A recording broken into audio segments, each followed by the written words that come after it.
আসসালামু আলাইকুম সবাইকে, কেমন আছেন? চলে আসলাম নতুন একটি ভিডিও নিয়ে। আজকের ভিডিও হচ্ছে হাঁসের মাংস কীভাবে রান্না করবো। অনেকে হাঁসের মাংস খাইতে চান, কিন্তু হাঁসের মাংস অনেক মজার একটা মাংস, আমার কাছে অনেক ভালো লাগে। আমি এখানে হাঁস নিয়েছি। হাঁসটা মানে ছোটো হাঁস, এর জন্য একটা নিয়েছি।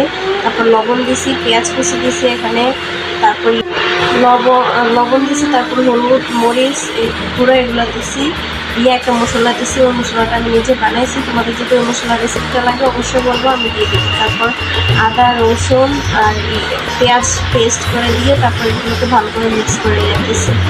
ভালো করে মিক্স করতে হবে, কিন্তু মিক্স তাহলে কিন্তু এটা মানে খেতে ভালো লাগবে না। এখানে একটু ভালোভাবে মিক্স করতে হবে। হাতটা মানে ভালো করে ওয়াশ করে তারপর এটা মিক্স করতে হবে। তারপর মানে মিক্সটা শেষ হওয়ার পর একটু মানে তেল দিতে হবে, তেলের পরিমাণ মতো দিতে হবে। পরিমাণে বেশি দিলেও মানে কেমন জানি তেল আর আমাদের শরীরের জন্য এমনিতেও ভালো না, তারপর কেমন জানি লাগবে। এই জন্য তেলটা পরিমাণ মতো দিতে হবে। আমি প্রথম দিয়েছি, দেওয়ার পর আমার মানে হয়েছে না, আরেকটু করে আবার অ্যাড করছি। এটা ভিডিওতে দেখতে পাবো। এই জন্য অ্যাড করতেছি, অ্যাড করে তারপর একটু ভালো করে মিক্স করতেছি। অনেকটা ভালো করে মানে অনেকটু সময় নিয়ে এটাকে মিক্স করতে হবে। হাতে একটু সময় রাখতে হবে তোমাদেরকে অবশ্যই রান্না করার জন্য।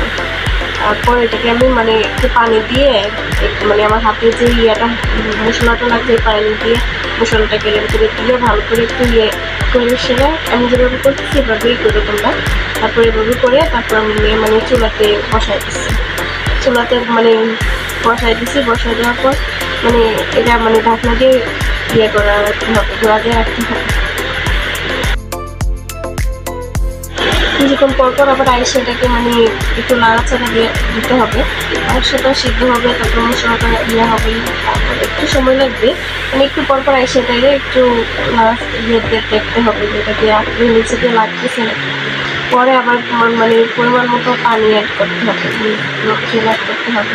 দেখো আমি আমার বাড়িতে আবার পেস্টের উপরে একটা মরিচ দিয়ে দিচ্ছে। যাই হোক, পরে আমি আবার মানে একটু পর পর লাড়াচাড়া দিতে রাখছি। পরে লাস্টে একটা ক্লিপ তোমাদের সাথে শেয়ার করে দিচ্ছে। এই যে এটা ধোয়ার কারণে আমার মানে ভিডিও হতেছে না। যাই হোক, এখন দেখো আমি মানে পানি অ্যাড করছি, করার পরে এটা ধোয়ার কারণে মানে ভিডিওটা ক্লিয়ার আসতেছে না।